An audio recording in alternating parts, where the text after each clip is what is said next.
ونشهد أن سيدنا وسندنا وحبيب قلوبنا وصغيرنا وكبيرنا وذكرنا وأنثانا قالوا سبحانك لا علم لنا إلا ما علمتنا إنك أنت العليم الحكيم من يضلل الله فما له من هاد أو كما قال رسول الله صلى الله عليه وسلم تعلموا الفرائض والقرآن وعلموا الناس فإني مقبوض أو كما قال رسول الله صلى الله عليه وسلم إن الله وملائكته يصلون على النبي يا أيها الذين آمنوا صلوا عليه وسلموا تسليما اللهم صل على محمد وعلى آل محمد كما صليت على إبراهيم وعلى آل إبراهيم إنك حميد مجيد اللهم بارك على محمد وعلى آل محمد كما باركت على إبراهيم وعلى آل إبراهيم إنك حميد مجيد بلغ العلا بكماله كشف الدجى بجماله حسنت جميع خصاله صلوا عليه وآله لا إله إلا الله لا إله إلا الله لا إله إلا الله لا إله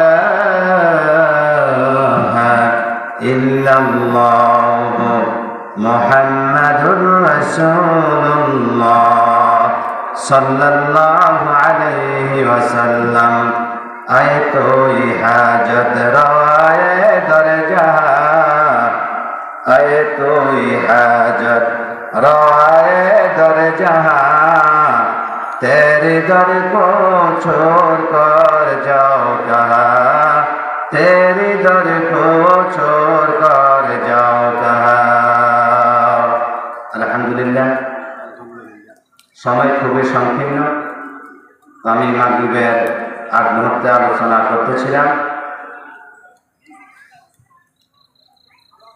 যাই কয়েকটি কথা বললাম ওই কথাগুলোর সাথে অ্যাড করে আরো কিছু কথা বলবো আল্লাহ সুবহানাহু ওয়া তাআলা তৌফিক দান করো সবাই বলি ওমা আলাইনা ইল্লা বিল্লাহ ওমা তৌফিক ইল্লা বিল্লাহ আল্লাহ পাক যে তৌফিক দান করে আমি ওই কথাগুলোর সাথে মিলাই কিছু কথা বলতে চাই আমরা আলোচনা করতেছিলাম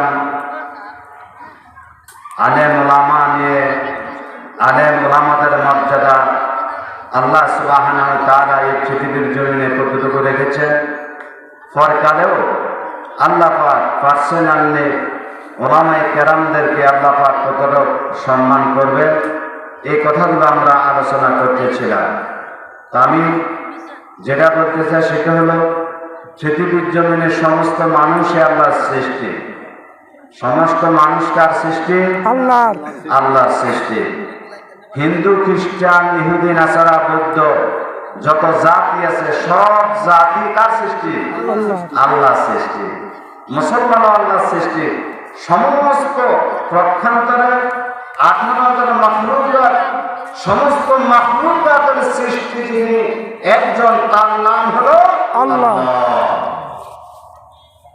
এর মধ্যে সমস্ত জাতি থেকে সমস্ত সৃষ্টিকুল থেকে যত মাখলুকাত আল্লাহ সৃষ্টি করেছেন এর মধ্যে সর্বশ্রেষ্ঠ জাতি হলো মুসলমান কথা ঠিক না বেশি সমস্ত এই মাখলুকাতের থেকে শ্রেষ্ঠ জাত কারা? মুসলমান। মুসলমান মানুষ। এই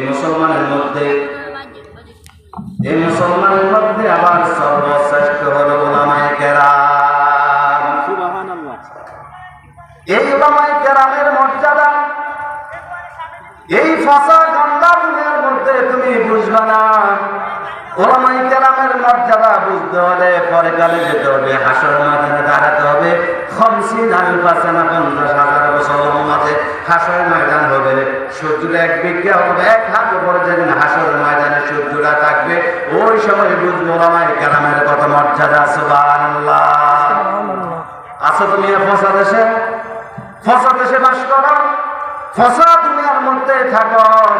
ছেলেকে বিদেশ পাঠায়, লন্ডন পাঠায়, কয়েকটা টাকার মালিক হয়েছে, বাহাদুরি দেখাও, ক্ষমতা দেখাও, অহংকারী করো। কয়েক টাকার মালিক হয়েছ, আগে মাটির মধ্যে পেশাব করতে, এখন তো মাটির মধ্যে পেশাব করো না, এখন তো পেশাব করো তাইছে, যার ফলে উলামায়ে কেরামের মর্যাদা সম্পর্কে জানো না।